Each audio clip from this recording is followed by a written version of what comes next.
Recording in progress. Welcome everyone to the Aquarian Minyan Yeshiva, a special evening class we're having tonight with Rabbi Zac Kamenetz. And the topic is psychedelics and Judaism, the future, right? The future of psychedelics and Judaism. And it's very, very special to have Zac with us tonight. I've been trying to tempt him with cash and prizes since he started doing this kind of a presentation. He's had a lot of wonderful feedback, a lot of attention, and finally he had 5 minutes that he could come by us. And we're just so grateful that you're here, Zac. This is really, the title of it is actually Psychedelics and the Future of Judaism. And Zac, I'm going to let you tell everybody a little bit more about yourself. Thank you. Introduce yourself and let's get started on your topic. Wonderful. Thank you, Lorelei, and thank to the Aquarian Minyan. This is my first Aquarian Minyan event, so it's good to be part of the community. I'm very aware of the history of the Aquarian Minyan and just how important the Aquarian Minyan is to the past, present, and future of psychedelic Judaism. So it's not a small thing then to be coming home, as it were, a home that I didn't even know that I had. So thank you. My name is Rabbi Zac Kamenetz. I am based here in Berkeley, California, and I am the founder and CEO of an organization called Shefa, Jewish Psychedelic Support. We've been in existence for 1 year, and we're expanding quite a bit this year. And essentially the idea behind Shefa is to create what I would call spiritual harm reduction, that in the coming years, if it's 2 years, 4 years, 10 years, that psychedelic medicine will be made available to more and more people. It already is in the form of ketamine treatments. It already is in the form of people with an underground guide or an underground therapist. It already is in the form of people sitting for each other, not needing a trained guide, but just a person that cares about the other who is taking a psychedelic experience. And it already is in the form of retreats, either in country in the United States, but although illegal, or in countries where it is not illegal.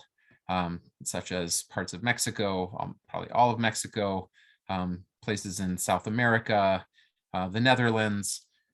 So with other things other than ketamine, thinking about ayahuasca, magic mushrooms. So things are already happening, but my intention in this presentation is to start talking about the questions and the ideas that get raised when we know that many more people will be having these experiences, and then therefore, what will be the implications for Judaism writ large? How can Judaism, Jewish communities, Jewish individuals prepare themselves for this psychedelic renaissance to absorb the energy and the power and the potential that psychedelics have? And finally, how might this ultimately change Judaism, or how might Judaism even change psychedelic culture? So these are the questions that are animating my life. But I know that there always in these presentations, people have many more questions than what I am able to present. So what I would really, really appreciate right now is if everyone could take a moment. Maybe you had already a question on your mind, coming here, signing up, right? You've been thinking about coming to this moment. I would like for you to center yourself with the authentic question that you have around this topic. The question for yourself, the question for your community, the question for your country, the country of origin, the question for all people. And then to just put it in the chat when it's ready. And I'm going to make sure that I'll be able to answer those questions by the time that the evening is over.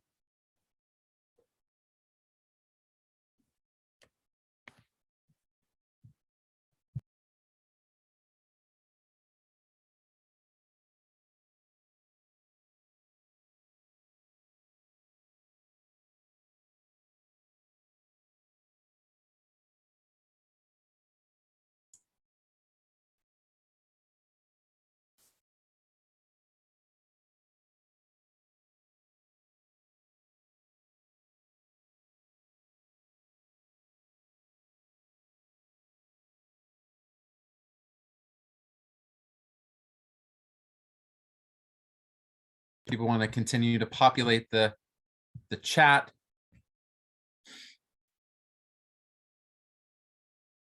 With the questions on their hearts and minds. Really practical questions.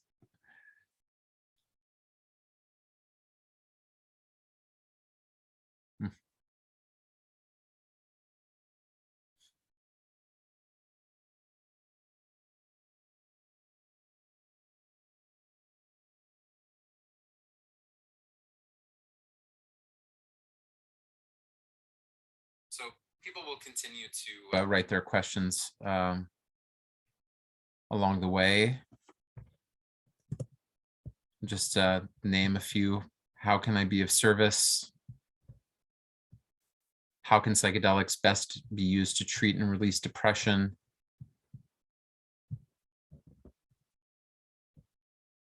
Where do I go for this? That's the question that I'm dealing with every day, basically. People are reaching out, now that they know that there's a Jewish address for this, there's a rabbi that they can be honest with about prior use or what they're needing now. People are in contact with me from all over the world, Australia, Europe, everywhere in the States.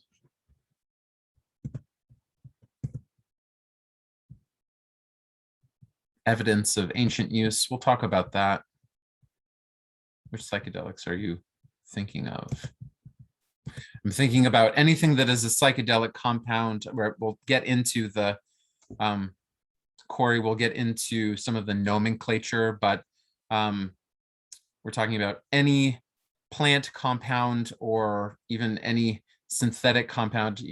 There are many more than MDMA, even though it's not technically a psychedelic. It's known now as an empathogen. There's some other things called an entactogen as well.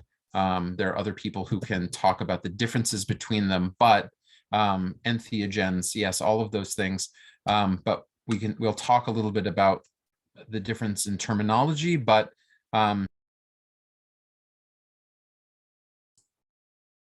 Zach, you got muted. Sorry about that. No problem. We're talking about any compound, any plant, fungus, chemical that brings a person to an expanded state of consciousness. But saying psychedelics, even there's trouble with that term as well. So, okay, I think we'll get started. Thank you for these questions, and I will try to, I see some of them I know that we will be addressing, and some of them are not part of the presentation, but I do hope that we will stop and talk. We can ask questions along the way also. I'll make time and space for that, as opposed to just leaving it to the end. Okay, so I'm going to share my screen and hoping that all goes well. Great.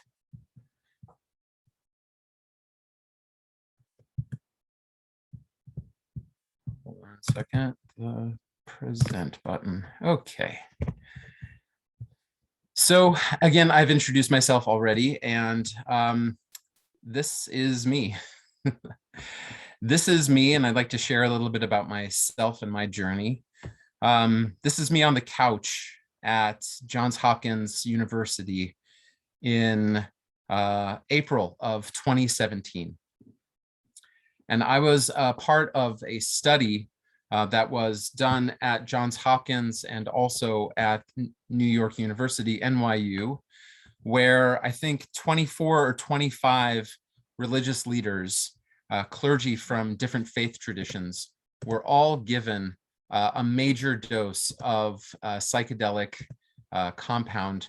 It is a synthesized form of psilocybin. We'll talk about what psilocybin is. It's not synthetic, but it was drawn out of the fungus material into a pill.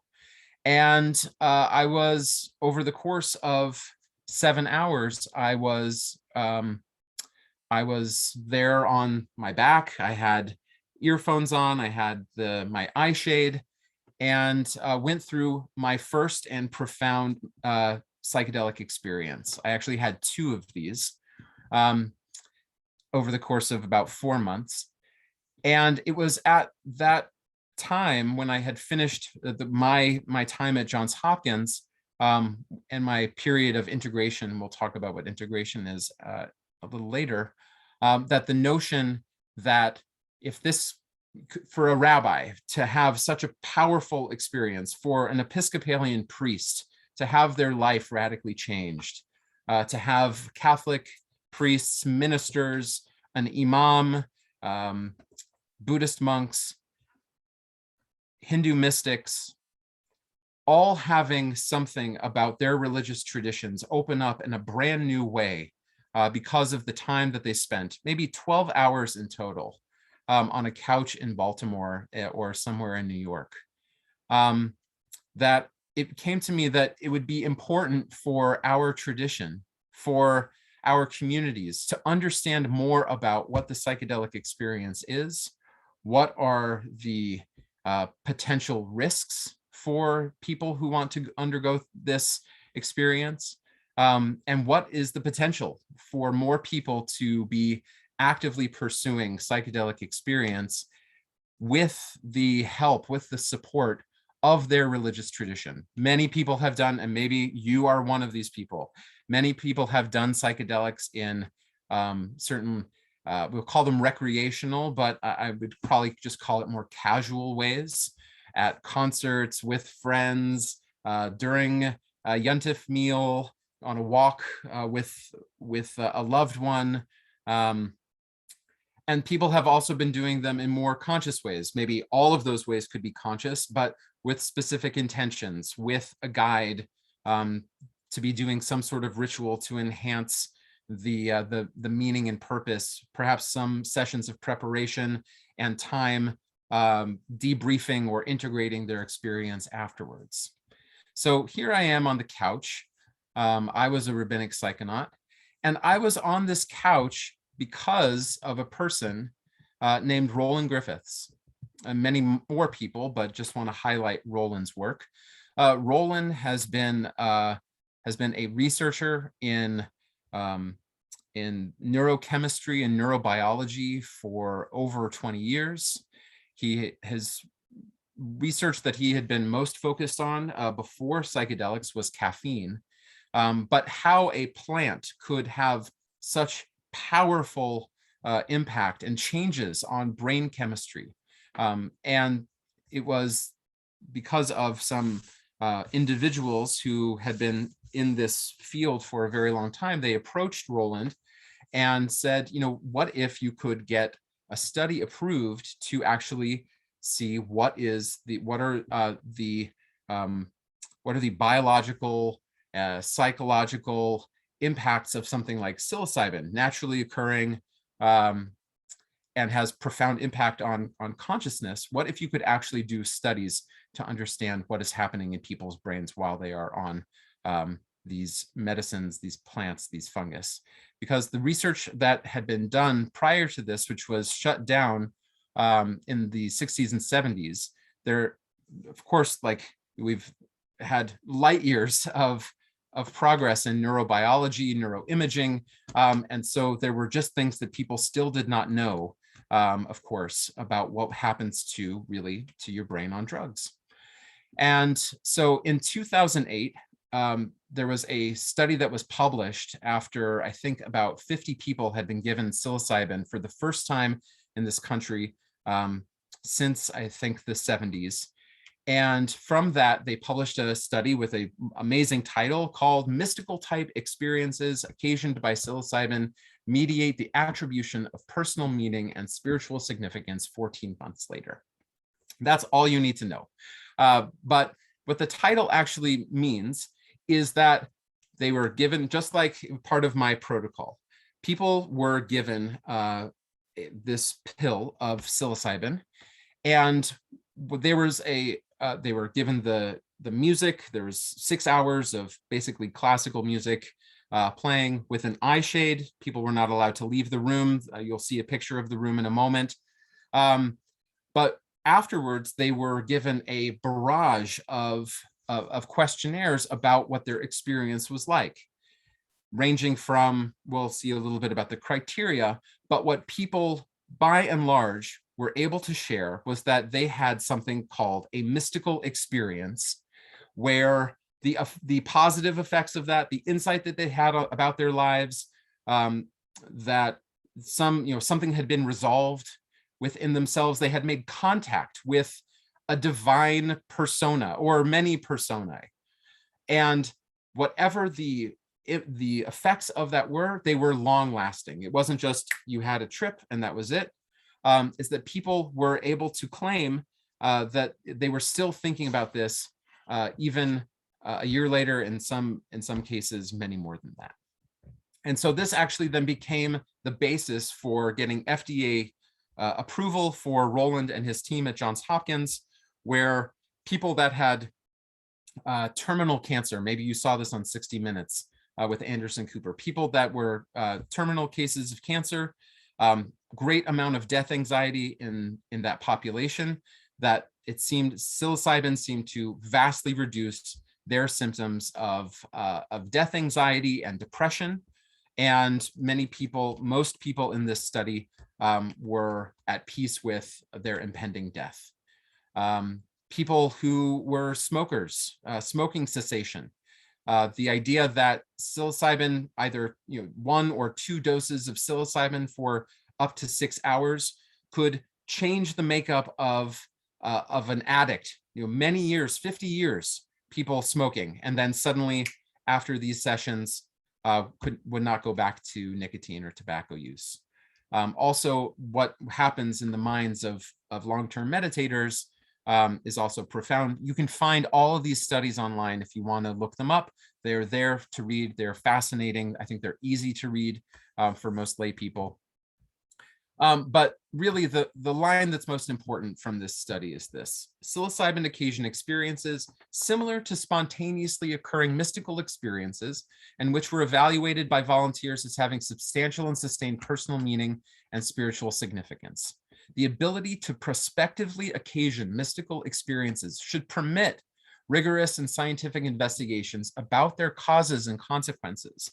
Again, what this means then is that another amazing thing about these studies is that they took from all of the participants in short form, what were the experiences that people were having.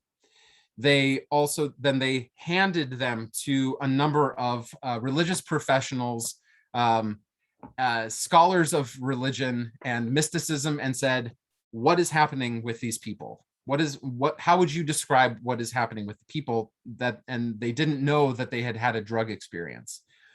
And the researchers, the scholars said these people are having classical mystical experiences. Of course, you can see all of the criteria of this. So it was even impossible for someone who was well-versed and steeped in religious experience, in phenomenology of religion, that they weren't able to distinguish between a drug experience and a naturally occurring religious experience. And so then that means that for me, that there are major implications. What if even a tenth of the population, a fifth of I would say of the Jewish population would make contact with these high dose protocols, who were Jewishly engaged, who were invested in Torah, who were invested in tefillah?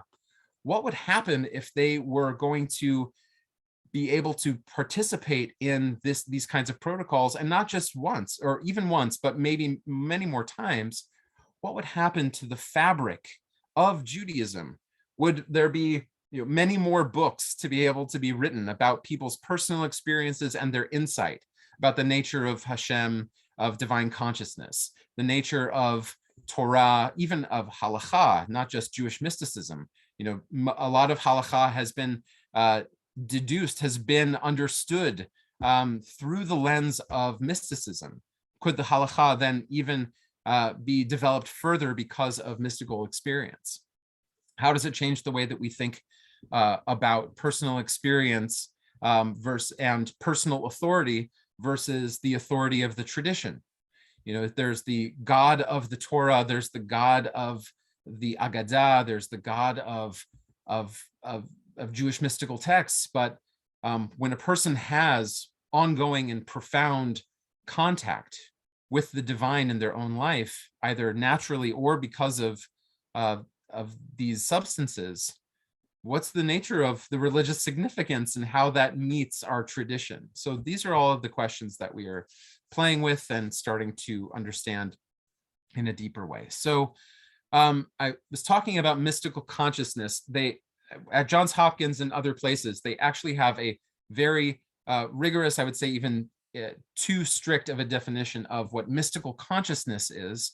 But this is how they understand when people are going through these experiences, that they experience maybe more than just one, but certainly one of these 6 criteria for a mystical experience. That is the unity of all of creation and one's place in that unity. The transcendence of time and space, knowing that people are not just in their bodies, people are not just on this couch, people are not just in 2021, but that they are part of the eternal fabric of all time, and that they are somewhere other than in the room that they're at. People have these profound experiences with intuitive knowledge, right? Something comes to them that probably could not have come to them otherwise unless they were having this experience. Some insight about their personal narrative, their childhood, their relationship with their family of origin, even things that they couldn't know, experiences in the womb, or things that happened even before that they were born. A noetic quality, something beyond rationality.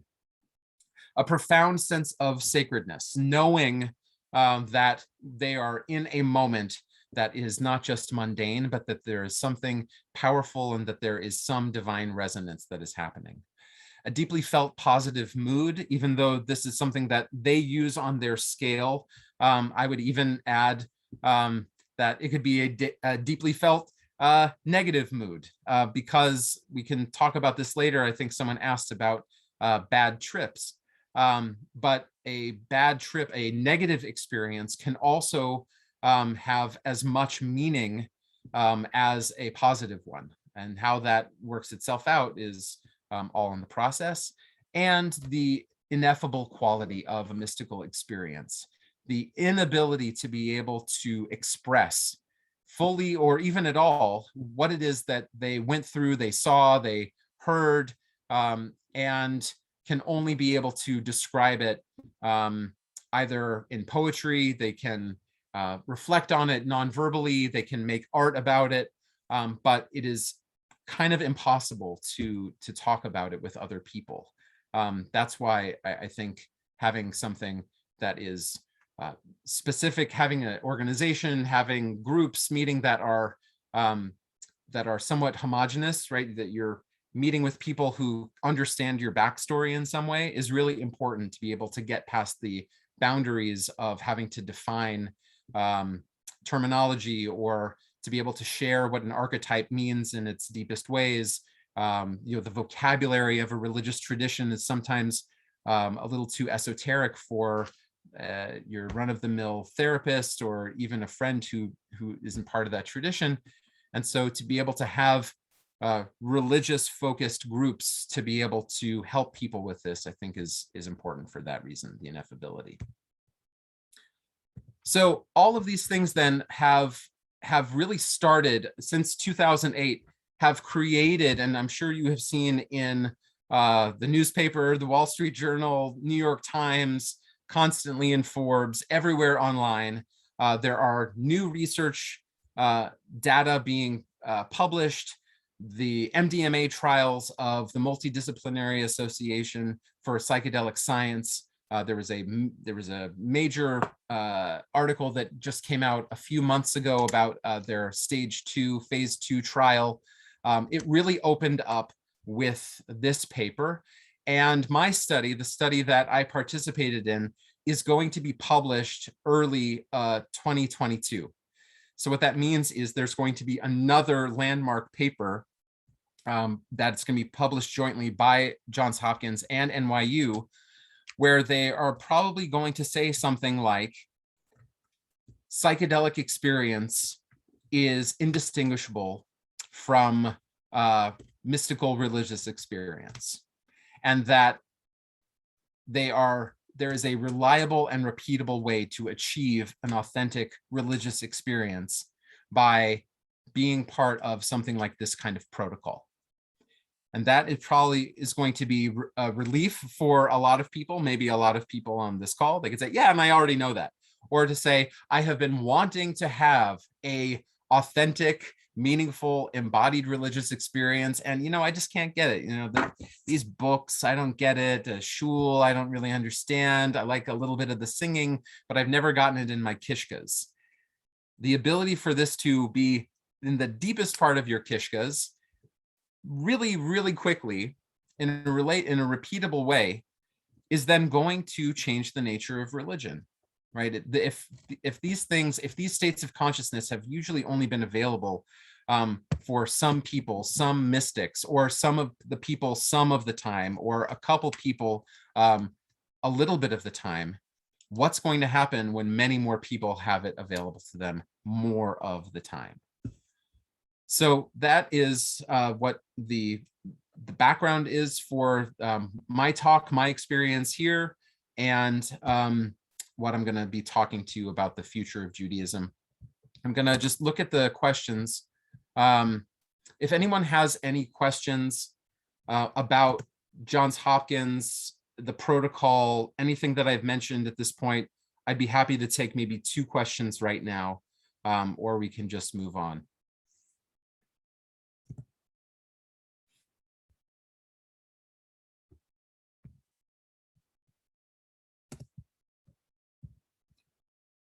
Okay. So just some level setting, because there are many people here who have lots of different kinds of experiences. There are some people who are training to be psychedelic assisted therapists. There are some people who have never taken psychedelics before in their lives. There are some people who have used things in conscious or casual ways, but don't know where any of these things come from. And so this would just be a good opportunity to level set. So psychedelic, that term was coined by a person in 1956. Here's a picture of him right here, Humphrey Osmond, who was a psychiatrist and one of the first researchers of psychedelics for the purpose of psychedelic assisted therapy. And it is, just as it is here, said in the Greek, psyche and the delein, meaning that it is manifesting of the mind. There was a question when these materials started becoming more available for use. What are we supposed to call them? And if you have access to or have heard about Michael Pollan's book, How to Change Your Mind, there's a great little section about how the terms, some of the terms that are not used anymore, and no one's probably heard of them, but how psychedelic stuck is also a fascinating question. But the idea that there is something when you take a substance such as LSD or psilocybin, that something in the mind manifests that was not there before, or that was there but has become amplified.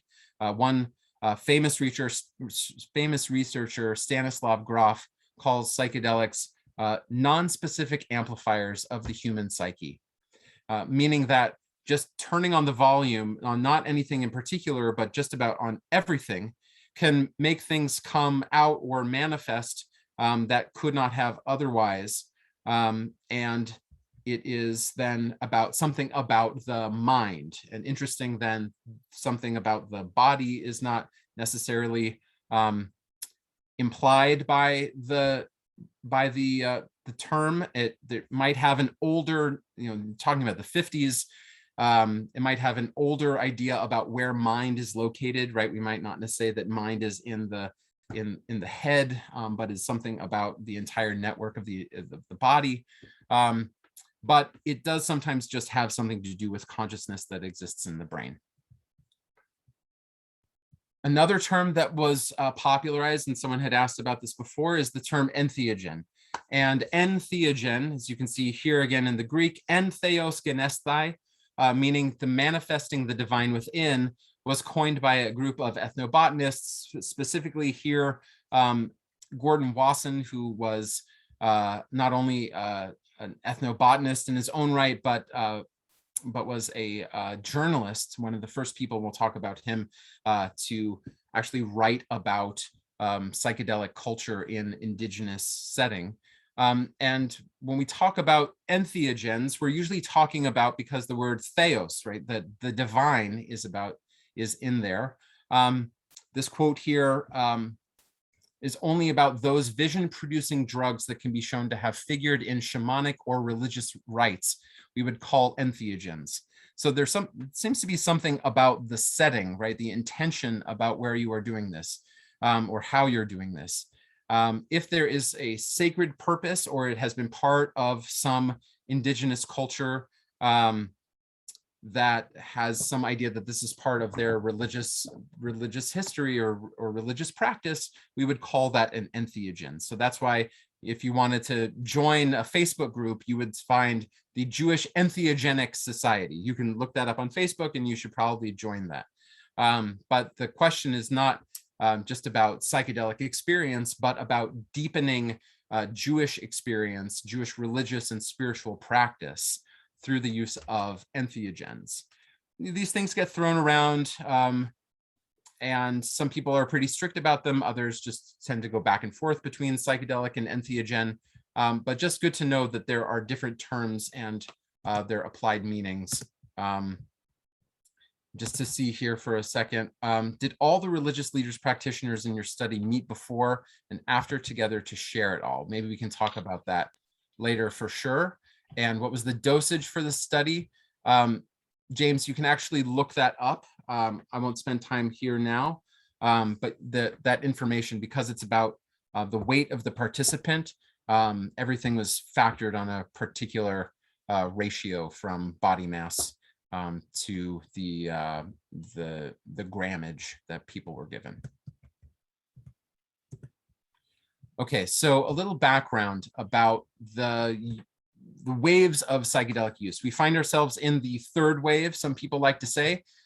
So starting with the first wave, to understand where do these things actually come from in human culture is really important, I think. So just here, this first point, that humans have been using psychedelics, have been using entheogens, all conscious altering plants, fungus, cacti, for 9,000, maybe even more years all over the world. That's the as far back as we can go to the archaeological record to see that, but there's probably even use before that we just are not able to see. And we are really just talking about things that are naturally occurring. And I did not mention animal secretions before, but of course, if you are aware of the compound 5-MeO-DMT, there is a synthetic that could be a synthetic form of a natural occurring frog toad venom that is secreted from a particular species of frog. They are connected to shamanic ritual work, but they're also in indigenous cultures not just seen as something that is for religious purposes. It's for healing, right? For actual medicine, for specific ailments. If someone has a toothache or headaches, something akin to cancer, they can go to their shaman, they can go to their curandera, their medicine worker, and to be treated for those ailments. In some of these cultures, it is the shaman, it is the practitioner who actually is the one who ingests the plant medicine and is able to then, after communing with the spirit world or receiving particular information, some knowledge about the person who has asked for their help, that then they have that information to share. Sometimes those materials are taken together, the participant and the shaman, and sometimes it is only the participant who takes that medicine. And so when you hear about ayahuasca and ayahuasca churches, or people going to ayahuasca retreats, where the people, sometimes it's the shaman who is taking it, and with the participants, or the shaman will take a little bit, but the idea of someone coming to a retreat, taking the medicine, and then the shaman just being there either to hold the space or play music or to help people move through difficult experiences is something that's actually quite modern. But it has usually been the shaman being much more active in the participation of the ritual. My friend Brian Murarescu, just this past year, put out a book called The Immortality Key. And it took him 10 years to write this. He has followed up with previous research, but essentially has been able to trace with using archaeochemical data, not just relying on source on textual data, but actual real stuff that can be tested in a laboratory, has seemed to have found the archaeochemical basis for the Greek mystery religion at Eleusis, that is present in so many ancient Greek writings, great Greek philosophers, people who would go to Eleusis and they would drink this brew and would have visions of the gods and the goddesses. And it would be part of an initiation, and that eventually was squashed by the early Christian church, but seems to have found its way from this mystical brew into the early Christian Eucharist. So the question that Brian asks is, was the early Christian Eucharist actually a psychedelic brew before it became wine? And so it's a fascinating book. It's also a great audiobook if you're interested. And I want to pause here because someone asked about it before and I didn't put it here, but I do think that I have to mention it in this setting, about Jewish indigenous use of psychedelics. So either you think or have heard, you believe it to be the case, or you are skeptical that there are drugs, mind-altering substances that are mentioned in the Hebrew Bible, and that either it is mentioned as far back as the Garden of Eden, or it seems to be part of Moses and his contact with a burning bush, or the people being able to see God on Mount Sinai, and seeing like what is manna, and does that have some sort of properties that were mind manifesting or divinity manifesting, or you look at the texts of the in Leviticus and in Numbers about all of the plants that are required for making the incense that are used in the holy temple or the holy anointing oil. And then you say to yourself, well, I know something about these plants in their contemporary usage, or I know something about ancient cinnamon, that it in particular doses it can cause numbing effects in the skin, and as an angelic and angelic, I never know how to say that word. Anyway, so then there's a question. Were ancient Israelites using psychedelics as part of their religious tradition? You might even then see that in, I think maybe a year ago, a little more than a year ago, that there was a paper that was produced, I think at Tel Aviv University, or if not Bar Ilan, that a team of researchers had looked at using archaeochemical data, looking at archaeochemical data at the Tel Arad site. Tel Arad was a garrison. It was a outpost outside of Jerusalem. It's still there, but is an archaeological site.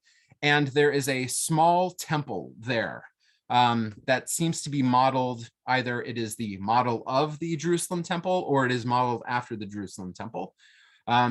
But there is, there's a little mikdash, seems to be some holy shrine, and there seems to be an altar for animal sacrifice, and there's an altar for incense.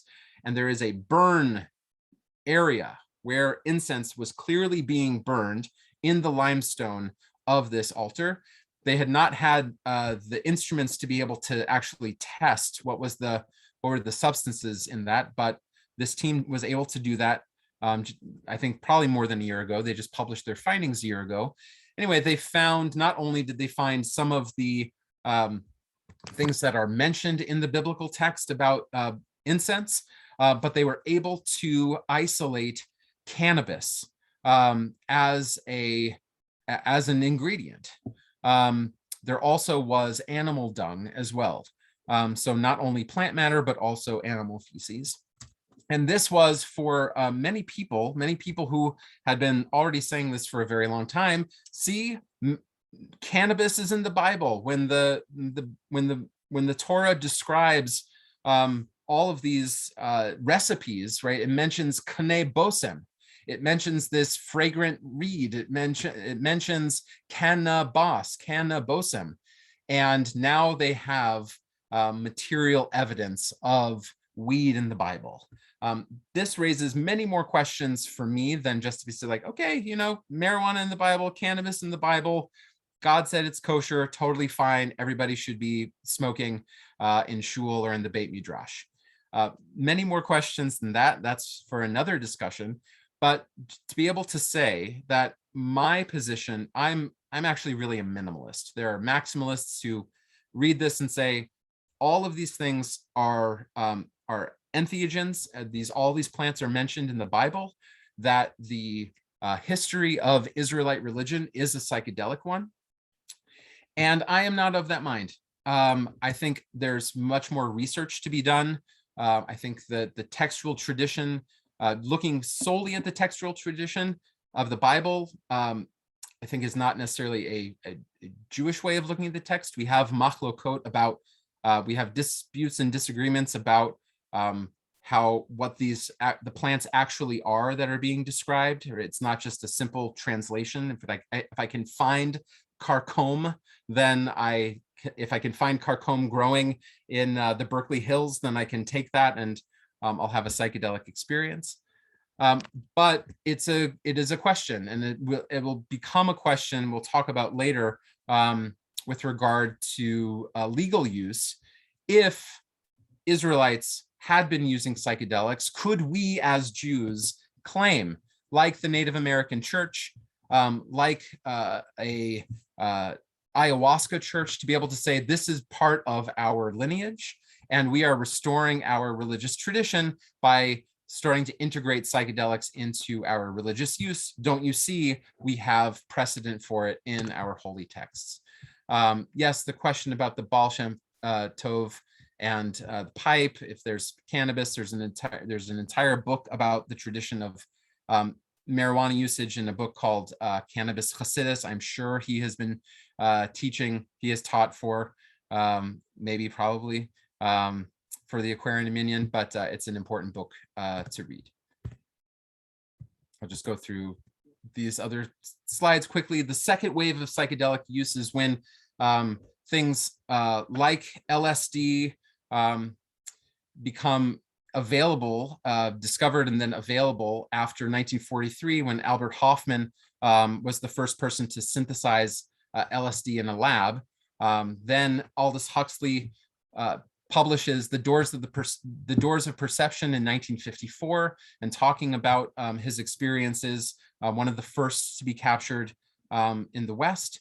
And then soon after all of this material, certainly Gordon Wasson's article that we'll talk about in a moment, then suddenly LSD is being shipped around the world by the maker Sandoz, is the chemical company who's trying to find an application for this compound, and it is psychiatric hospitals and researchers who are starting to use it in their therapeutic practices. So someone like Ronald Sanderson is one of the first people here on the bottom, who is one of the first people to actually start using LSD in psychiatry. And actually, just in the history of neurochemistry, LSD was one of the most important breakthroughs in psychiatry to actually be able to then understand what neurochemistry is and how it affects patients. In terms of the second wave of psychedelic spirituality, you might know these guys at the top. On the left, Dr. Timothy Leary, and on the right, Richard Alpert, then to become Ram Dass. It was Leary who had introduced Richard Alpert, Ram Dass, to psychedelic mushrooms after the article that Wasson had published.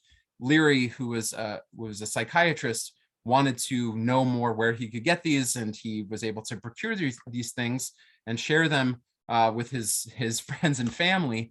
But the importance of it was when they were actually able to open a research project at Harvard in 1962 using psilocybin, using mushrooms to understand more deeply how they could be applied in therapeutic settings.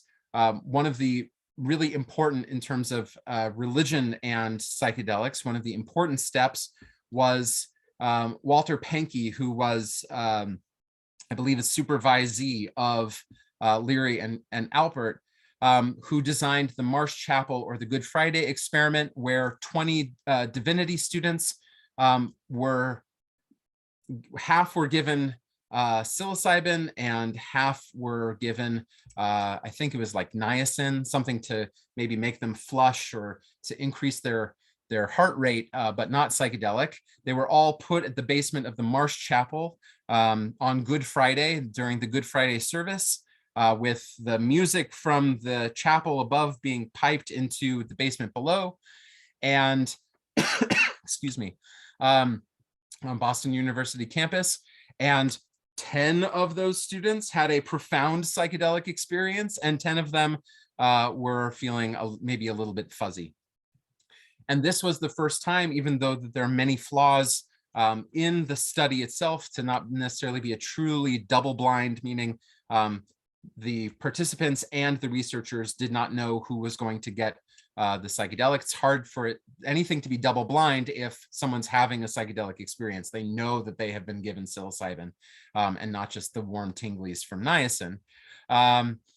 It then became the basis for a lot of writing, a lot of theorizing about what psychedelics might actually do to religious culture. Another famous book that I just happen to have right here, which is a very good read, from Houston Smith, Cleansing the Doors of Perception, the Religious Significance of Entheogenic Plants and Chemicals, is a direct result of the Good Friday experiments and then all of the work that came after that.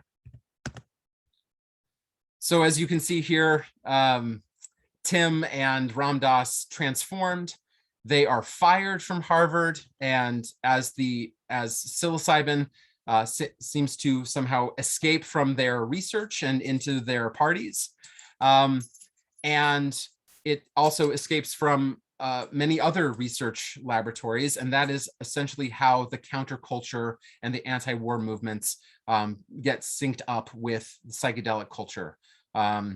That people were partying with it before, and then because of people's powerful experiences, also their contact with more Eastern religious practice, either going to India or gurus coming here. All of these things, the anti-war movement, the counterculture of the 60s and 70s, psychedelic culture, all get wrapped together. And in 1971, the Nixon administration, for many reasons probably, they end all of the research and in some places, the legal use of psychedelics with the Controlled Substance Act. And many other countries follow right after that. But 1971 is really the end of the party, at least that party. And all psychedelic research, except for a couple places that were still allowed by the FDA to be carrying on a bit of research, ended at that point. Getting into the Jewish side of things, at the same time that Leary and Ram Dass were doing their thing. There were also many Jewish people, Jewish influential rabbis and thinkers who were taking psychedelics and starting to write and talk about it, namely Reb Zalman Schachter Shalomi here at the top. I think this picture was taken the day after his first LSD trip. Who he took a day off of camp at Camp Ramah in New England to go do LSD with Tim Leary, and he actually wrote about it. He has a 45-page trip report. And Art Green, who I interviewed just this past year before the Jewish Psychedelic Summit, told me, and I did not know this, that his first psychedelic summit was also at Camp Ramah. So he took a day off, but he was still in camp on the, I think it's Camp Ramah of New England, Poconos, can't remember. But he wrote about his experiences. I think he said like either 5 to 10 experiences under a pseudonym, Itzik Lodger. People on the call probably are aware of this paper, where he talks about Kabbalah and psychedelics in an open way, although he uses a pseudonym because he's still an aspiring scholar of Jewish religion, and he wants to talk about it, but he doesn't want his whole career to be sabotaged. So those were the first instances of Jewish writing about psychedelic experience in the 60s and 70s. And now, after that, we have come to the third wave. I would think probably with Rick Strassman, I'll talk about in a second, the researcher who was the first person to do research with DMT, dimethyltryptamine, which is an active psychedelic compound in many, many plants. It's in most of living beings, but synthesized as a drug. It seems to be one of the most profound experiences, psychedelic experiences. It's short-living in its purest form, although it's present in mushrooms and in ayahuasca.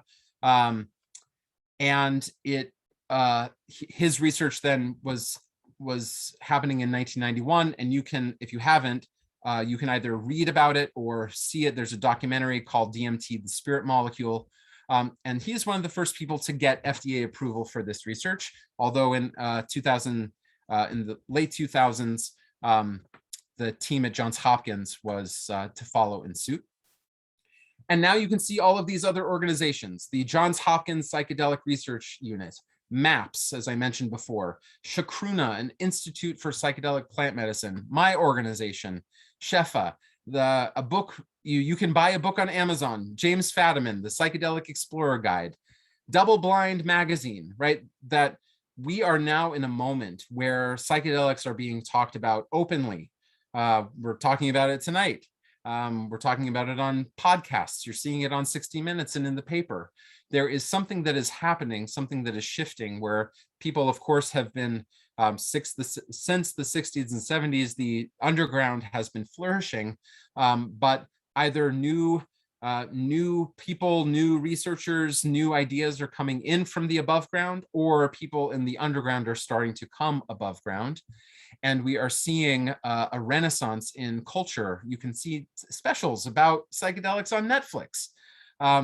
Something is happening, and I imagine that people who were there in the 60s and 70s probably could tell you what it was like, but also what it feels now, what it feels like now in the current climate. Something is different.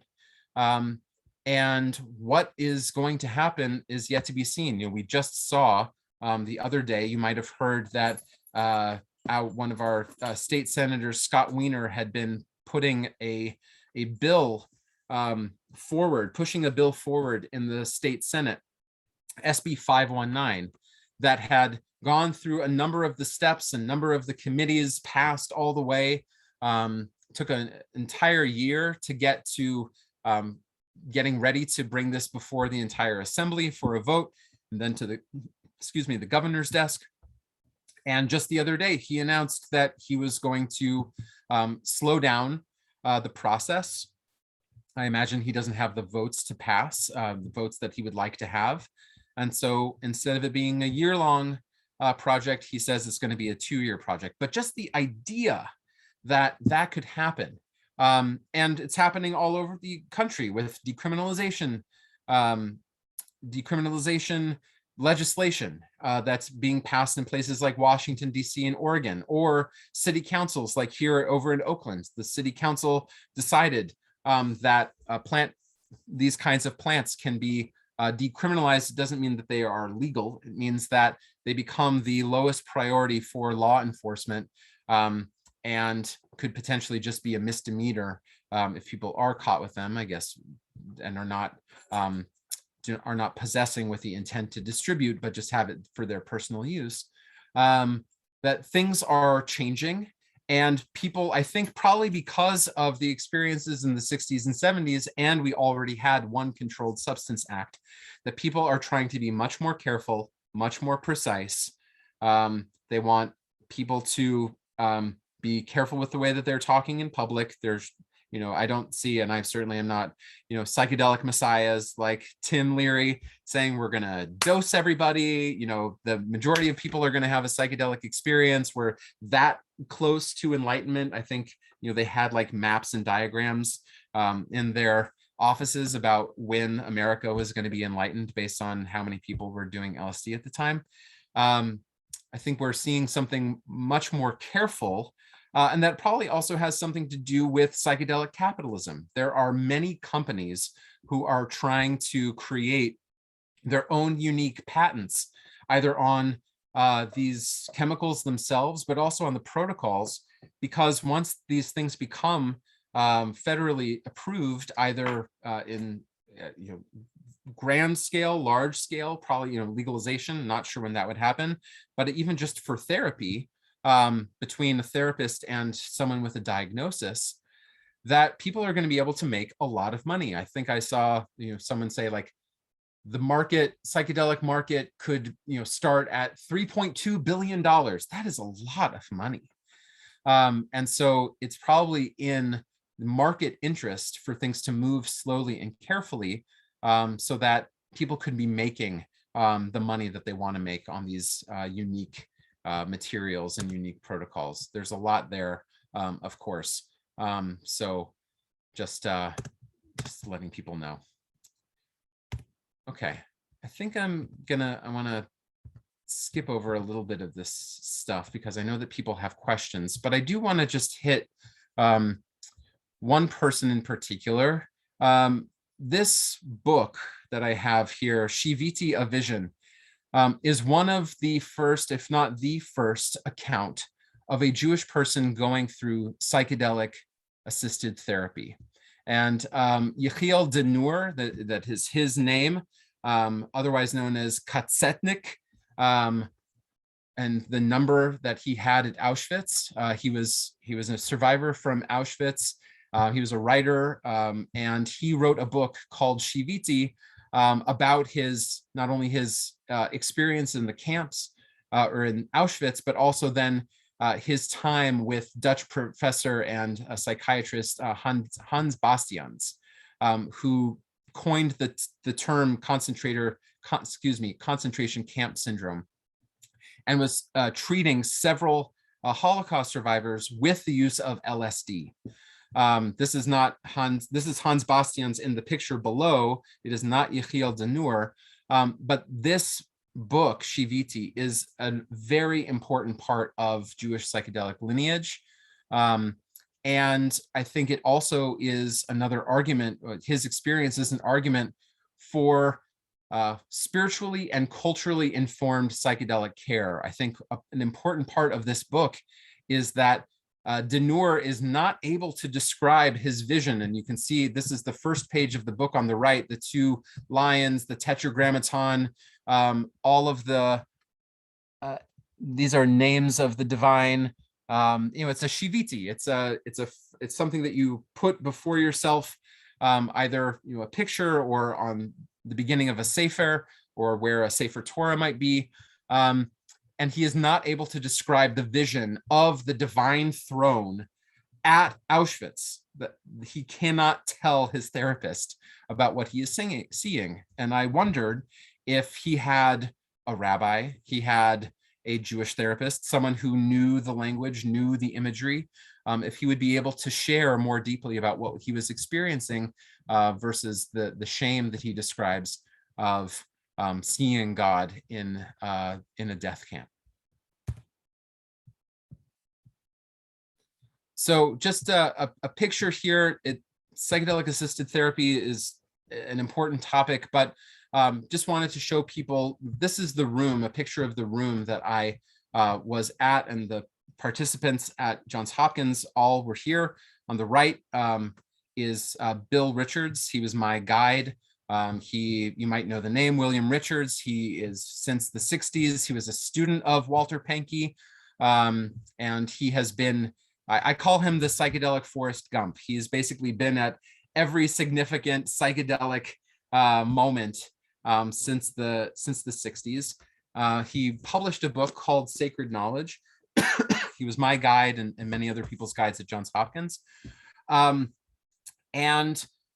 Mary Casamano, another staff member and social worker on the left, and a participant on my couch. So you can see here that there's a sculpture of a mushroom, there's a sculpture of a Buddha, there's a red rose that's supposed to be evocative of several things.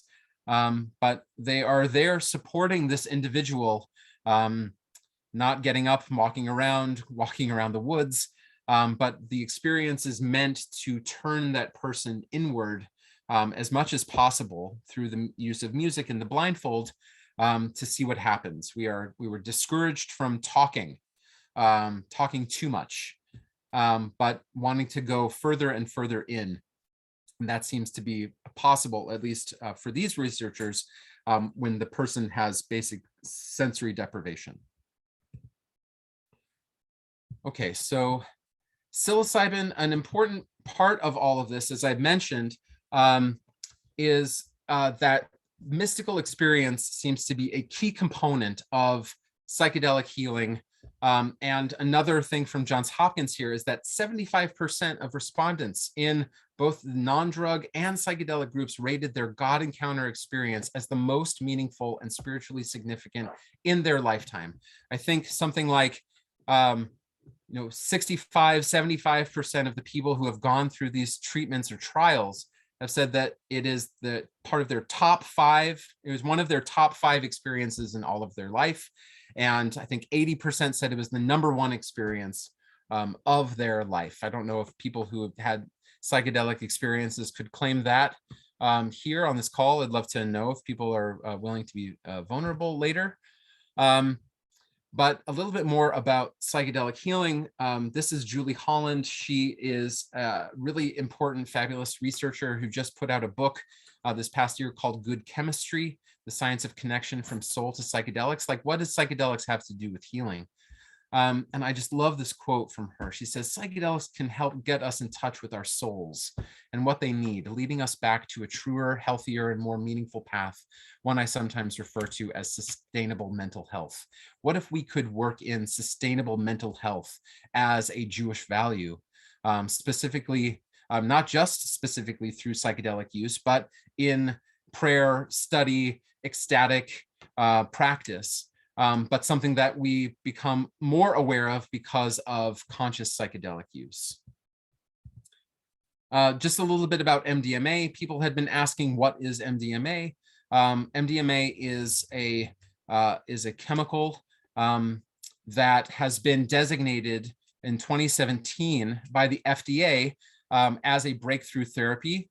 It is best used for the treatment of post-traumatic stress disorder, but also many other kinds of traumas, sexual trauma, eating disorders, depression. People are working with it. And 54% of participants were not exhibiting symptoms of PTSD at the end of their treatment, which was usually 2 to 3 sessions. And 12 years later, 68% of those participants were no longer suffering from PTSD. It is a very effective treatment. I think that there's a lot of good data to suggest that this is going to be made available in some way, at least in the next 2 to 3 years. From my perspective, I'd like to know who it's going to be made available for. There's a question about, how much does this actually cost? If 2 sessions and psychedelic sessions with MDMA and all of the counseling that is needed is $10,000. Let's say it's $10,000. Who's going to be able to afford that? Even though that might mean that the person never has to go to therapy, never has to take drugs for their diagnosis ever again.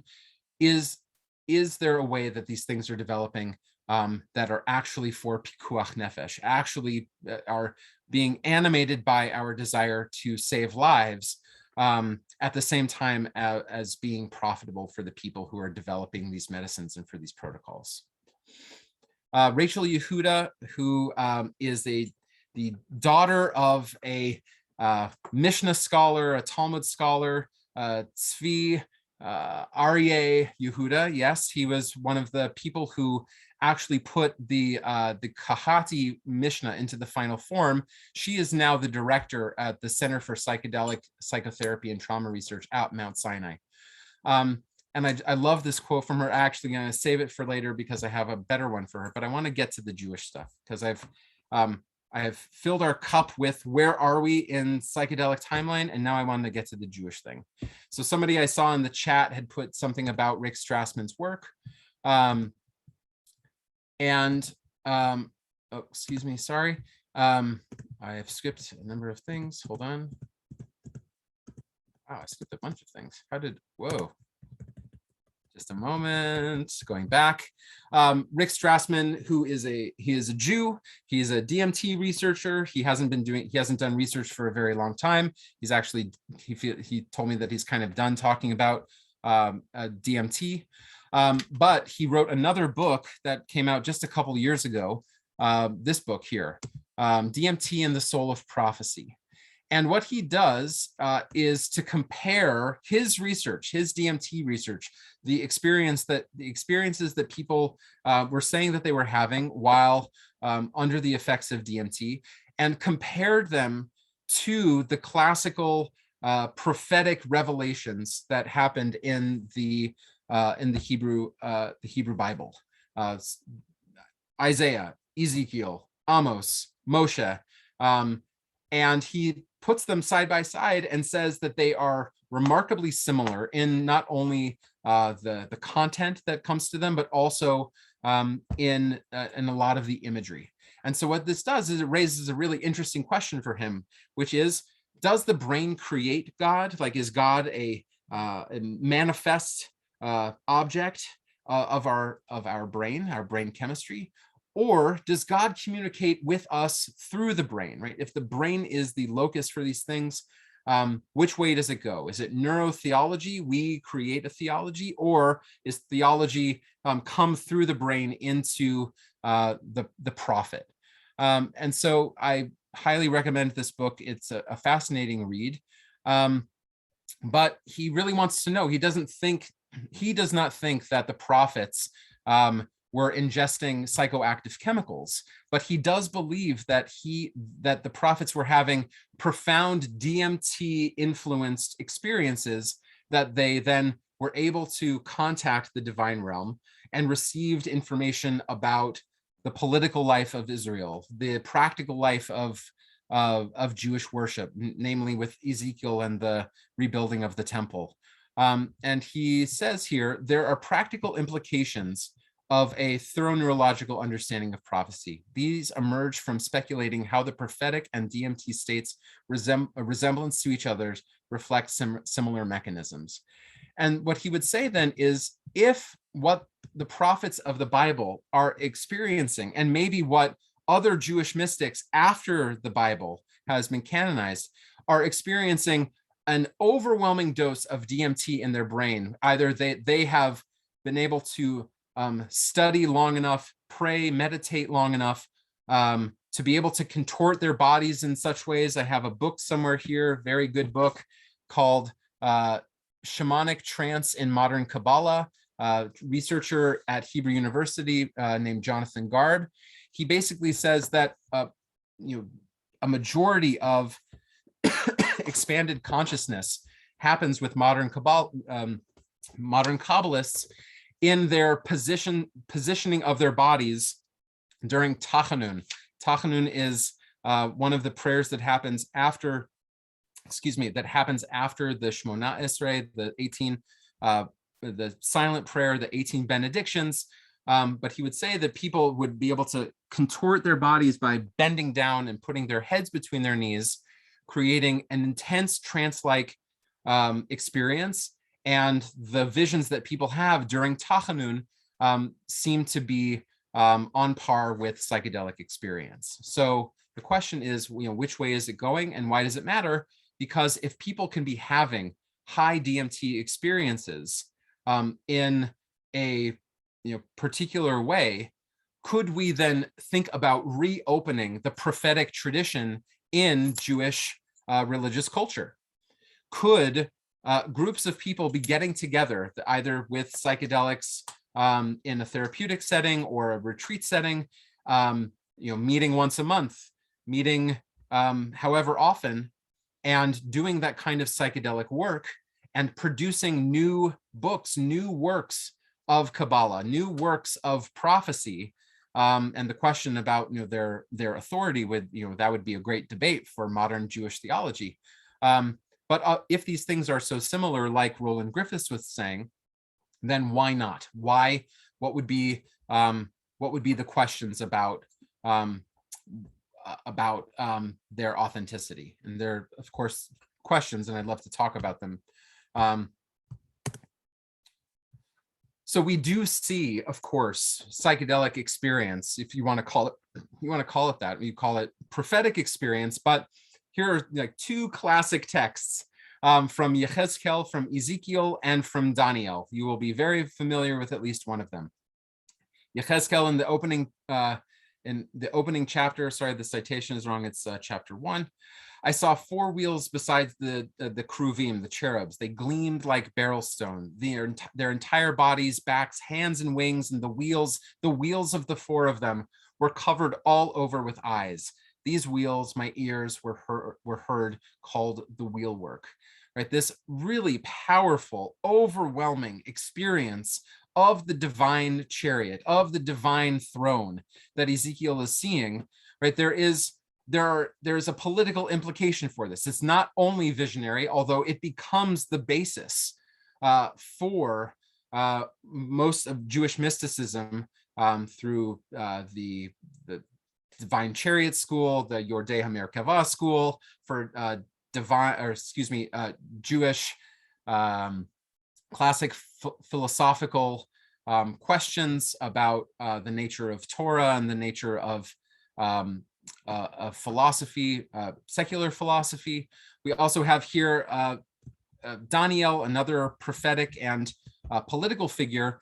What you see then is another powerful image of a beast with wings and has animal parts, and it's a question about what all of these things mean.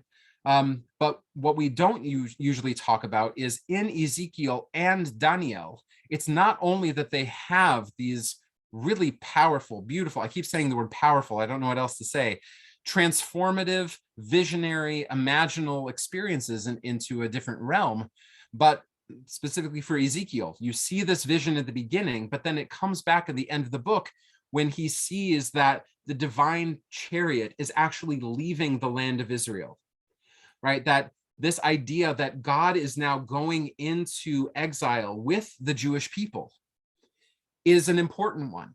It's not only that it's like, wow, this is such an amazing thing. People usually stop, they read chapter 1, they're like, wow, that's it, that's amazing. But that he has this vision to be able to recognize what the divine chariot looks like. And then at the end of the Sefer, to be able to not only recognize it again and say, oh, God is not only found, the divine is not only found in the land of Israel, as the Jewish people are leaving, so too the divine is going into exile with them. Same with Daniel. We could talk about the political implications of his books and visions as well. But that just to say that I think that there is that balance of the visionary aspect, but then also the intuitive knowledge. What do we do with it in a personal and national realm different, I think, than most classic psychedelic experiences that people have talked about. We see another, I want to make sure that I have time for questions. So, and I've just gotten a note, this is very important, that at the fish show in Mountain View at Shoreline, I think, they have just played Avinu Malkeinu. So that's great timing. Great, yeah. Okay. Mount Sinai itself could be seen as a psychedelic experience, even though I don't think any psychedelic plants were used in the revelation of Sinai. We see a mass experience of divine revelation, synesthesia, meaning that people's senses have become all mixed up, seeing sounds, hearing tastes, feeling colors, an overwhelming near-death experience of the participants, an expanded state of consciousness with profound consequences. The text is, all the people saw the sounds and the flames, the blare of the horn and the mountain smoking. The people saw it and they fell back and stood at a distance. They said to Moshe, you speak to us and we will hear, but let not the divine speak to us, lest we die. This is a fascinating text, and of course, for psychedelic Jews, a favorite one. But I think for me, the Rashi is the thing that puts it into perspective. When he says "ro'im et kolot," that they saw the voices, ro'in et hanishma, she'i efshar lirot b'makom acher. They saw that which is heard, something that was impossible to be seen under any other circumstance. Right? That this was so unique, that the revelation and the way that this revelation happened could not have happened at any other point. And that is what made Sinai just that, is that there was the ability to see what was heard, which then puts the Sinai revelation beyond any other revelation that the Jewish people had, that synesthetic quality. Now, when you talk about Jewish drugs, are there drugs in the Bible? Maybe there are drugs in the Talmud, but maybe not the drugs that you thought. I love this. It's such a great piece of Gemara from Yoma 72b. Rabbi Yehoshua ben Levi said, what is the meaning of that which is written? V'zot haTorah asher sam Moshe. This is the Torah which Moses placed, sam, which means placed, but can also mean sam, like samim, drugs, before the children of Israel. What does it mean? Sam Moshe. So it says, the Gemara replies, if one merits, it becomes for them a drug of life, sam chayim. If one does not merit, it becomes for them a drug of death, sam mavet. So, thinking about Torah not only as a tree of life, but as a drug of life, that it can actually create life within oneself, but it can also create death. And as Rava then interpreted this saying from Yehoshua ben Levi, if one makes a craft of it, it is a drug of life. If one does not make a craft of it, it is a drug of death. Meaning it's not just the thing itself. It's not that Torah can be for life and it can be for death. It is how one, the oman, he says in the Aramaic here, it is the guide, it is the sitter, it is the person, it is the shaman, who is the one who decides how to make a Torah of life or a Torah of death. So here, we have this amazing idea that a Torah is a drug, but most like other drugs, it depends on your set and your setting. How are you going into the experience? How are you creating the surrounding environment that is going to then change and influence the way that drug interaction happens in your body? So we have many other experiences of mystical experiences and healing through a direct divine connection. Of course, the four who entered Pardes, the four rabbis who enter into this orchard, and one dies, one becomes an apostate, one goes mad, and one lives. Rabbi Akiva lives. This is seen again as a model for expanded states of awareness, and we would call them maybe psychedelic experiences. And maybe it could be a cautionary tale about how one is supposed to think about their set and setting. Here are the possibilities that could happen. You could come out unscathed, you could die, you could go crazy, or your entire structure of meaning could fall apart instantly. So that might be a text, and that might be a way of thinking about Jewish psychedelic experience in terms of preparation. The Yordei HaMerkava, all of the Hechalot literature of visiting imaginal divine realms, meeting with angelic guides, having maps through these realms. What are you supposed to do when you get to different levels of heaven? I think there's a fantastic article called Ayahuasca and Kabbalah by Dr. Rabbi James Michelson's. You can find it on the Jewish Psychedelic Summit website, where he talks specifically about how ayahuasca might not have, and the experiences that people have with ayahuasca, they're much closer to the Hechalot literature, the Merkava mysticism, than any other kind of Kabbalistic, modern Kabbalistic Zohar that we have. And people should really be thinking in terms of that cross-pollination because of the imagery, because of the hellfire, because of the danger that people can experience. Although it becomes it becomes healing danger in a lot of ways that people experience in ayahuasca circles. And in Kabbalistic and Hasidic literature, the idea of a soul encounter, experiencing someone else's soul, communicating with divine beings, the role of the shaman, the role of the tzaddik, the holy person as a shaman, bringing healing to people through the meditating on divine forces, right? This is the work of the Baal Shem Tov. He is one of the, another character, I would say character, he's one of the great lights who talks about his ability to transcend this world, and when he encounters the Mashiach in the world to come, he asks the Mashiach. He says, when is the Mashiach going to come? When are you going to redeem the world? And what the Mashiach replies to the Baal Shem Tov is, when people can do what you do, when as many people as possible are able to enter into these profound states of awareness, is when the Messianic age will begin. So I'm sure, I don't know if the Baal Shem Tov meant that, when people are able to do mushrooms and ketamine and DMT more often, but certainly the Yehudim, the ability to bring together disparate aspects of people's lives, disparate aspects of what they conceive of as the divine, and their role, or their body, their mind and body together, bringing these things together in novel ways. If we could do that through psychedelic use, or even just by exploring expanded consciousness without psychedelics, we can talk about all of the ways that you're able to enter into expanded consciousness, not just through psychedelic use. Maybe that would hasten the Messianic age. I'll skip this and get to the so what, because we've talked a lot, and I do want to get to people's questions. So what? So in the future of Jewish psychedelic use, what are our practices?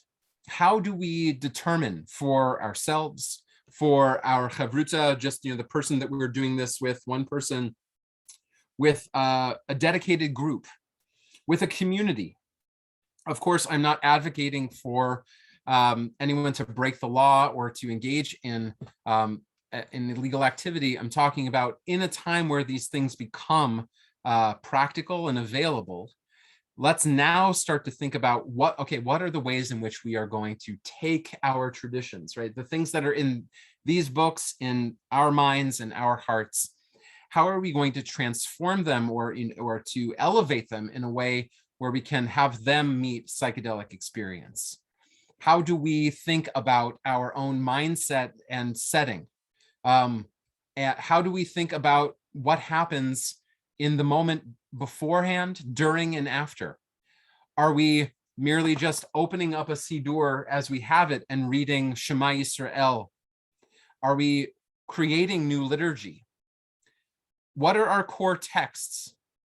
Are we are we drawing from all of our svarim and all of our traditions, our living traditions, our discontinuous traditions? I'm thinking about the Piazetzner Rebbe. There are no there are not many Piazetzner Hasidim, but he had profound work about his quieting techniques, his self-hypnosis techniques that could be used either in psychedelic or non-psychedelic spaces for what he considered to be the reopening of prophetic consciousness in the modern day.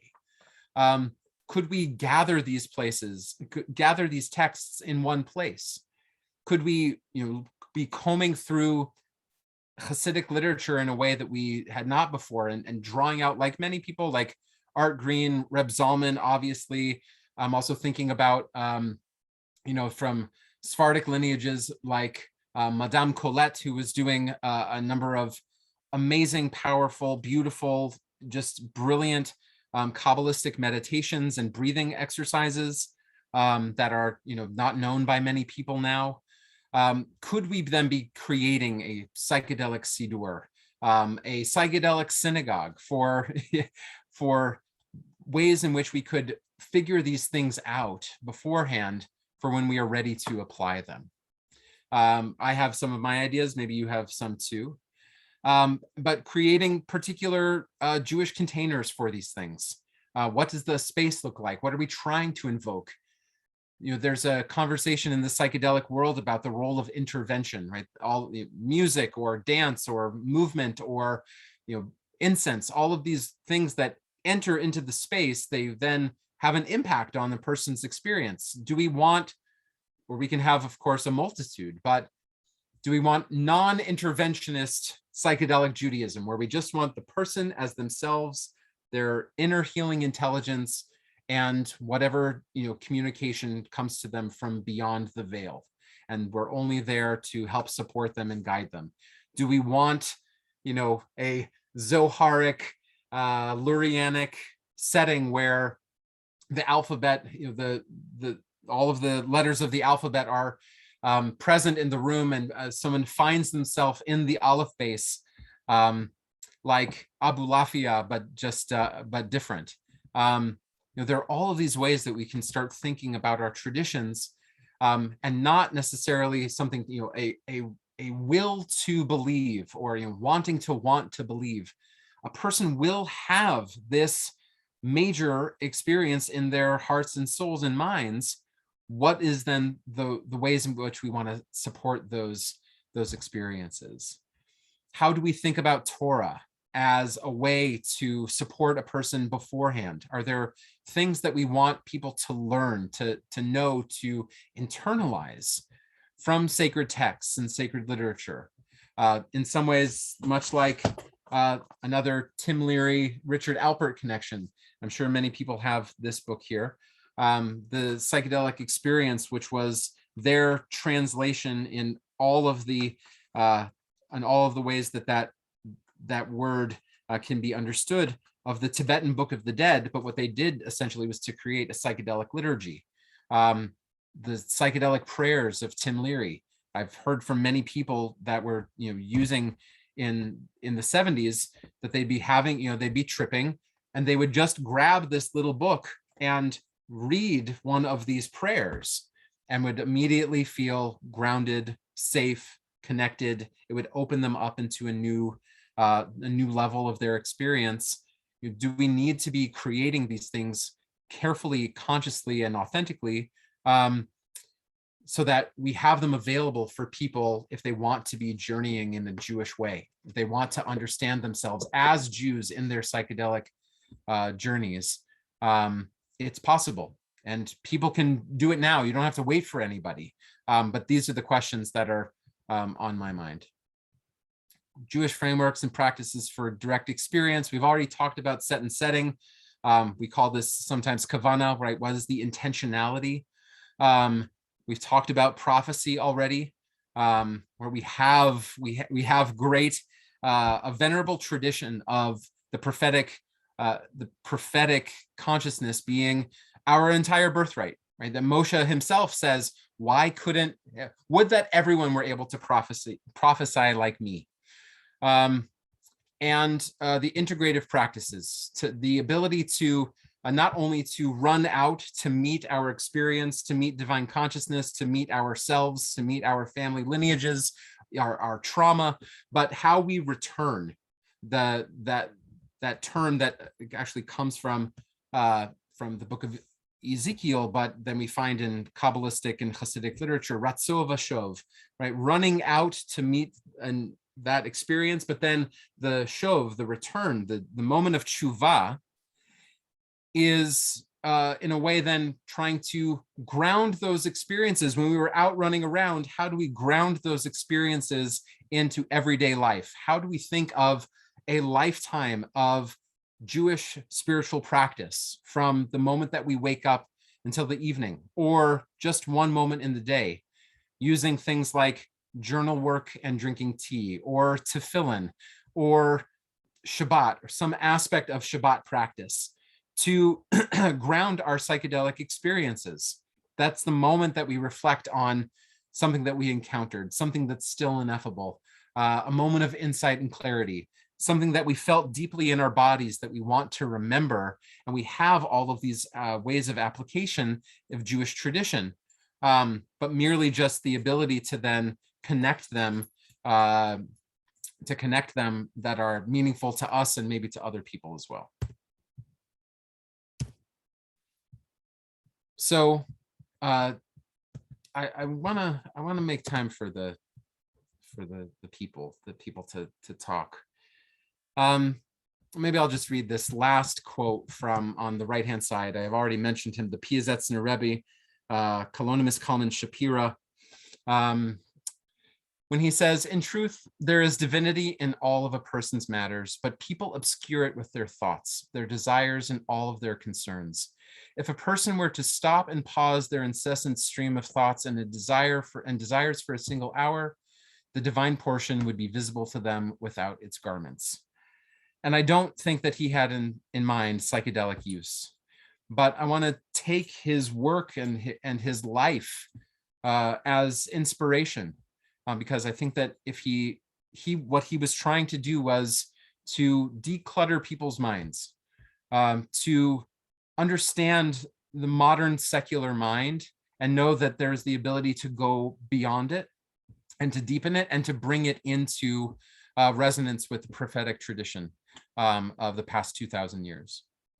And I believe that we are now on the precipice of doing the same thing, not just with meditation, not just with ecstatic movement, not just with chanting, but also with psychedelic use. And I want to take that same seriousness, passion, fun, playfulness that I believe is in the works of the Piazetzner Rebbe, and to apply them also to psychedelic research, to psychedelic science, and to conscious psychedelic work.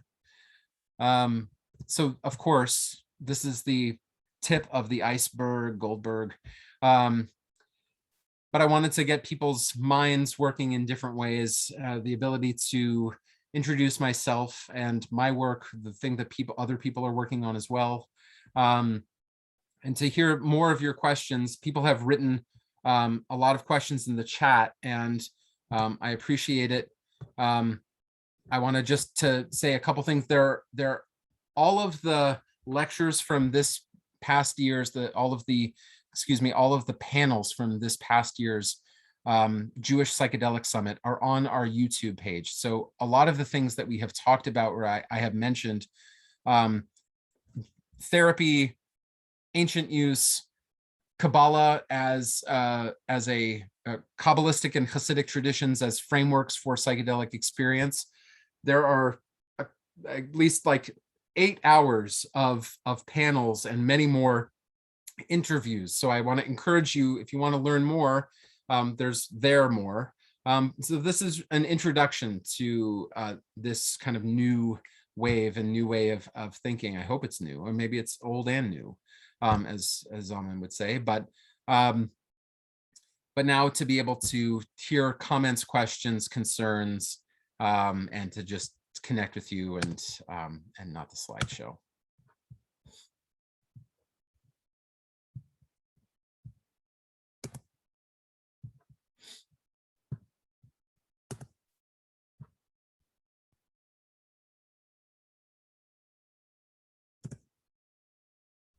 So if people have questions, this would be time now. We'll save the chat, and if people want to get back in touch, with me about their specific questions, I'm happy to connect with you.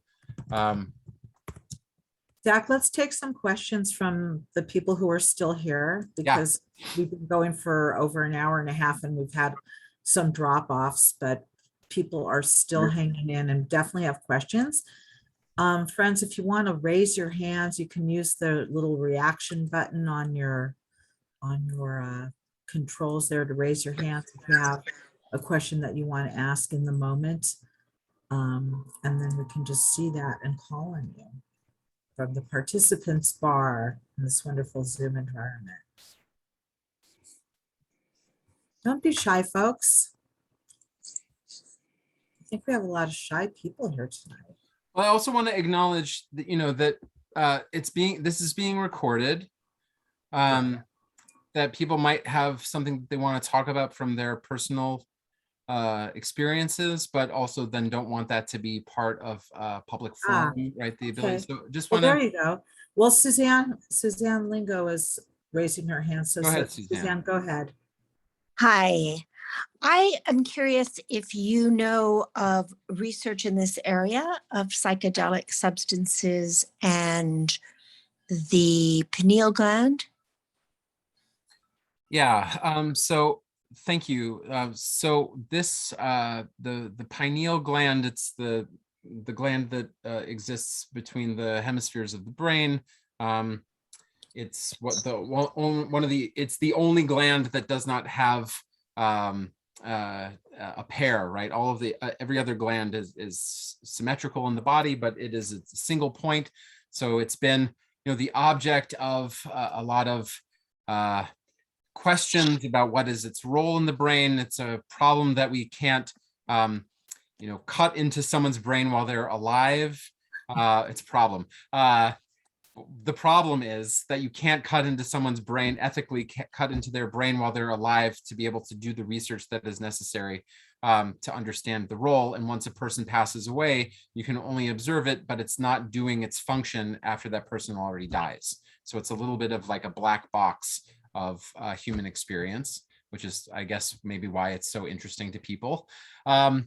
Yes, I think early on in Rick Strassman's research, and maybe even today, he thought that DMT was produced in the pineal gland. And I think that that's been the focus of Rabbi Joel Baxt, is his name, is that DMT happens in the brain, and what Jewish practice can do is to shake off all of the, this is what these people are saying, not me, decalcify your pineal gland. And once you decalcify your pineal gland, you can activate the DMT wisdom and have a full prophetic experience. We do not know what the pineal gland does. We know that DMT is actually produced in the lungs. We don't know to what extent DMT is produced in the pineal gland. I heard a very sweet drush or a vort that Pineal, that the face of God, the name of the angel that reveals itself to Yaakov Avinu, Pineal, that's pineal. That is so sweet. But we know that it's called pineal, like someone called it pineal because it resembles the shape of a pine cone, and not anything to do with the biblical Pineal, which is panim el, the face of the divine. They are close, but they are not the same. Again, I'm a minimalist, so you're going to get that kind of misnagdish thing from me. I'm Hasidic and everywhere except when it comes to the pineal gland. So there are some people who do that kind of work, and they are assertive about it, but I would say that the research is wanting. So in that case, it's on the level of emunah. It's on the level of faith, and that is Jewish religion, right? So it's beautiful, and it's not necessarily science. May I just comment? Please. So I haven't followed up from a research group I was in over 40 years ago, but we were looking at pineal gland, and I believe it's the most light sensitive organ or gland in the body. And as such, we always talk about it being related to the third eye and almost the top chakra.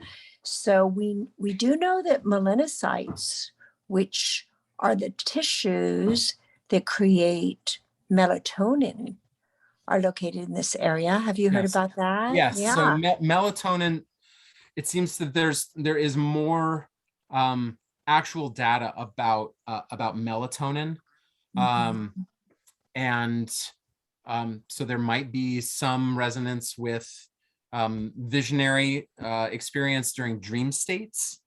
I think Roger Kamenetz, of no relation, has talked maybe a little bit about this. Melatonin seems to be there's some data about that, but not about DMT. Zack, we have a question from Nathan Fisher. Please. Hi, Zach. Nathan.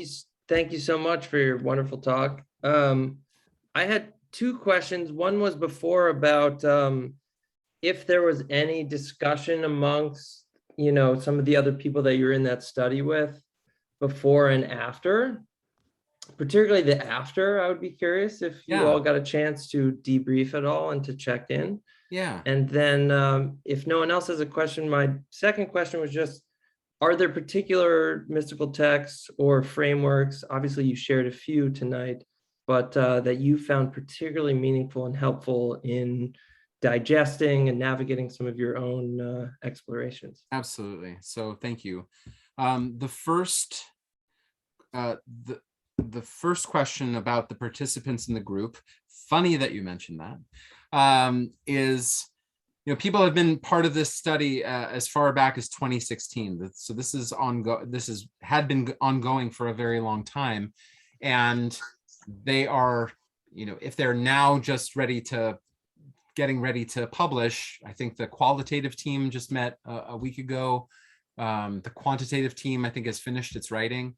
That we were not encouraged to seek each other out, but we weren't discouraged to seek each other out.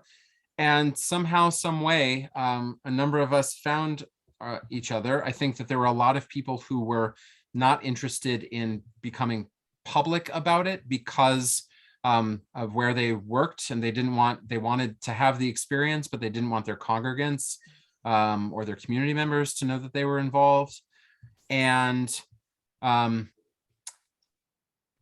however, a group of us have started meeting once a month, and so I think we about 15 people already.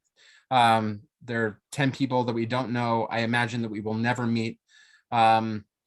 The imam who participated, because it is a sewer, basically, using any mind-altering substance is a sewer, and so we've been getting together to talk about how it has impacted our lives. I can tell you one little piece of information from the qualitative team is that people felt like the experiences that they had were not well supported by the team, meaning that the psychiatric team was not well suited to help support or talk with these religious professionals about their experiences, which I think is interesting. There are even some people were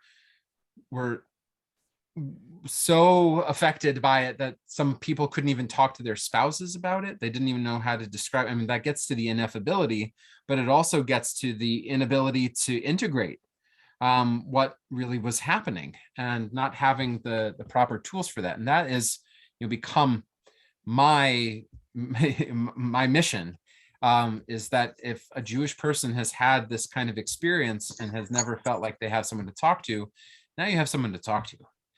You have many someones to talk to. The other thing that I would say is the second question. Remind me again, just the one word. Mystical frameworks. Mystical text frameworks. Yes, absolutely. Thank you. So I've already mentioned the Piazetzner Rebbe a number of times.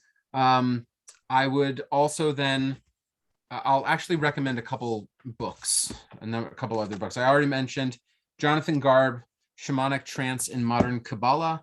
I would also read Kabbalah, a neurocognitive approach to mystical experience by Moshe Idel, where he actually talks about some like key aspects of Abraham Abulafia. I would encourage you to always just read Rabbi Nachman on his own, but if you have a hard time getting into his language or just his way, this is a fantastic book called Mysticism and Madness, the religious thought of Rabbi Nachman of Breslov from Tzvi Mark, where he talks about the nature of mystical experience according to Rabbi Nachman, and especially about the integration of mystical experience from Rabbi Nachman. Another, you could read the Zohar, and you could also read A River Flows from Eden from Malila Hellner Eshed. She actually has a new book coming out in translation, Seekers of the Face, translation of her Mevakshe Panim, about the Idra Rabbah of one of the sections of the Zohar, which talks about these kinds of mystical encounters. Really amazing. And again, there's, I think Hillel Zeitlin, this translation from Art Green, yes, Hasidic Spirituality for a New Era. This and also the B'nai Machshava Tova from the Piazetzner Rebbe, I think is helpful for thinking about how to create religious, spiritual Jewish community, and also now psychedelic Jewish spiritual community. Like what's our code of ethics? He talks a lot about ethics. What is the role of each community member? How often do we meet? How often should we meet and then disband, right? As to not get into some of the more toxic things about psychedelic community. What are our practices? What are our goals and intentions? How do we debrief with each other in Chavruta? All of these things. I think that's a really good place to start. And of course, you could go back to, it's on the tip of my tongue. It's not accessing right now. I'll come back to it. But anyway, that's a great question. Thank you. Thanks. Great question. Appreciate that. Yeah, thank you. Zack, we have just a few minutes left, and we have Stephanie Brown and Danya West who both have questions. So Stephanie, you were first. Go ahead. I don't, Stephanie? am I coming through? Can you hear Yeah, me? you are. We can hear Okay. you. I wonder if there's some sort of literature, something that I can read that compares and contrasts the various medicines. So, what experiences like mystical experiences of one versus another. So you're talking about what about psychedelic compounds and what they are, and what the differences are. Is that what I just want to make sure I'm trying to learn about the difference of the experience that one would have on LSD versus DMT versus ayahuasca versus psilocybin, something that, I've heard lots of experiences from a lot of different people, but on one particular type of substance that they might have done. Yeah, absolutely. Here, let me, I will drop something into the chat in just a second, okay? Great, thank you. Thank you. Yeah, they should have a Excel chart that has all of the different substances and then columns and check, like what Right. That's does funny. compare and contrast. Okay, Danya West, we have one more question and we'll let you ask. Hi, it's Dana. I'm sorry. That's all right, Dana West. Yeah, I just wanted to say thank you for this information and the talk, and for helping to create a community around this topic. I also, it's more of a public service announcement, because when you started off by talking about spiritual harm reduction, it made me think about the Fireside Project. Yes. And I just feel compelled to mention it. Josh White is a friend. Do you know him? I don't know Josh, but if you could you say what Fireside is? Sure. It launched not long ago, but it's a free, confidential peer support during or after a psychedelic experience. And so it's firesideproject.org, and you can call or text 62 Fireside. And please do help spread the word, because it's such an important thing. People, as Zack mentioned, it's becoming more and more, popular. People are going to do what they're going to do. And it's really wonderful to have this resource available. Right now there's limited hours, I believe Friday through Monday, certain hours you can see on their website, but they're hoping to expand. Yes. That's such a wonderful service. Never heard of that. Thank you for sharing. So I just thank you for that. I just dropped in the chat Charlie Grob, who's a good Jewish boy. I don't know who Grigsby is. I'm sure a very nice person. The Handbook of Medicinal Hallucinogens, 2021, is just updated. So I would look at that to get started. And I'll also just give, there are a number of, actually, you know what I'm going to do is CIIS, the California Institute for Integral Studies, they have a psychedelic assisted therapy certification program, and they have a fantastic bibliography. Yes, Allies for Healing. Alyssa, you're right there. I was looking at just that entry on this this bibliography, and I thought, if I gave them Metzner, I say, well, why not give them everything? So I don't know anything. I don't personally know anything about rape, and people are much more experienced with that medicine than I. But anyway, if you go to this link, at the very, very bottom are a number of really good books and articles to get your psychedelic library started or continued. Hey. Yeah. Jonathan, do you have questions? I just wanted to say Yasher Koach for all your work, Zack. We at the Minyan are very grateful for this talk. Thank you. Come back. We're to. happy to collaborate. We have a yeshiva online that has extensive classes. We're open to classes from you and others if you could suggest classes. We also can provide bibliography and a lot of databases for people to further study. Happy to collaborate with you, Rabbi. Great. Okay. And Great. So we'll talk. Okay. Thank you. Yasher Koach. Titchadesh. Yasher Koachachem, and thank you. A good Gebench Dior to everyone. And, remembering again, I think it's, go back to the Piazetzner Rebbe, he says at the beginning of B'nai Machshava Tova is that, everyone feels something stirring during Rosh Hashanah or Yom Kippur when the shofar is blowing. Could we bring that stirring into every day of our lives? Mm-hmm. He believes that it is possible. I know that it is possible. And whether it is through psychedelics or through other means, it is the applied techniques that we decide upon as individuals and communities that are done with intention, with love, and with grace, that we hope that those things come out through us and into the rest of the world for healing and bracha. So thank you all, and we hope to see you soon. You can check out shefaflow.org, check out our Facebook page. We're going to have a very amazing lineup of classes and offerings, resources, integration circles. We would love to see you there. And of course, we are always looking for people to support our work.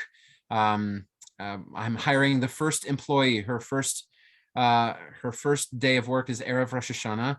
And that's how you know it's a thing, when it's not just it's not just you, it's not just you in your storage space, but it's you and someone else, and it's you and many someone else's now. So thank you again, and I will hopefully see you very soon. Thank you, Zach. Thank you so much. Thanks everybody for coming.